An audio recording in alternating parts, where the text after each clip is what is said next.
everyone, and welcome to WENY's Buffalo Bills Red Zone alongside Dan Fates. I'm Jenna Cottrell. We're talking Week 14. The Buffalo Bills hosting the Houston Texans. The Texans winning 4 straight, looking to pick up their 5th on Sunday.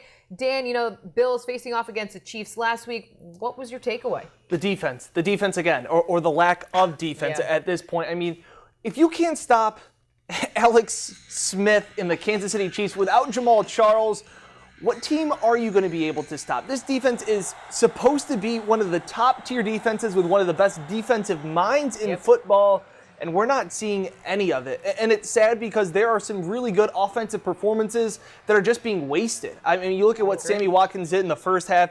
You look at what Tyrod Taylor's been doing. I've been overcritical of him. You wanted me to own up and say, yes, I've been overcritical of him. I have been. He's been good enough to win a lot more than just a handful of games. This defense is what's very much let him down.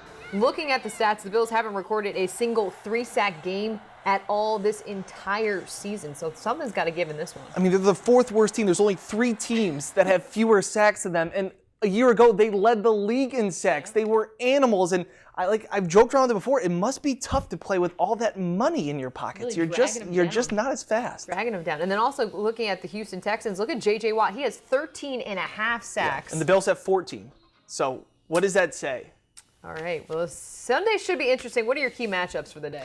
I'm looking to see if this defense can stop anybody. There's a trend here. I'm just saying this. I think that the offense will be able to get enough going. You got to be able to contain J.J. Watt, so you're probably going to be running away from him. The problem is you have to spot J.J. Watt. He's going to be all over. He's on the left side. He's on the right side of the line. It's not a great offensive line to begin with. They are a little nicked up. You got to be able to stop him. But I'm more worried. It's Brian Hoyer. It was Alex Smith last week, and they couldn't get it done. This defense is ranked 19th in overall defense. They're allowing over 23 points per game. And I look at the offense. The offense is 9th in the NFL. They're averaging over 24 points per game. They're better than Oakland, Green Bay, New Orleans, Denver, and Indy. Those teams would die to have the defensive names that the Bills have. They are good enough to win games, and that's what I can't get over. Once this offense has been healthy, this has been one of the best Bills offenses that I can remember in recent years, but this may be one of the most disappointing defenses in that same time. And it's such an interesting thing to see, too, especially since, everyone going to the season, the defense. They're looking to take over the top spot. Clearly, that hasn't been the case. One of my concerns on offense is just the fact that, Tyrod Taylor, he's a developing quarterback. J.J. Watt, what is he, 6'5"? Yeah. I'm just a little worried that Houston's going to be able to get pressure on Tyrod. Obviously, he has the ability to get outside of the pocket. He can scramble, but I'm just a little bit concerned. I think the run game needs to pick up. I was looking at a stat. If the Bills threw over 30 times a game, they lost. Yeah. Under 30, they won. So I think getting that running game going is going to be pivotal moving forward, especially since I feel like we say this all the time. It's a must-win. Everything needs to fall their way, but we could be looking at now the 16th season in a row. The last time they made the playoffs, we joked around. I was 8 years old and in 3rd grade, so it's been quite some time. Absolutely. Now, who is your pick? I can kind of base it off of what you said, but what do you think? I never thought I'd be picking Brian Hoyer. This is ridiculous, but I'm going to say that he's going to be able to put up enough points. 27-23, I have Houston winning this game.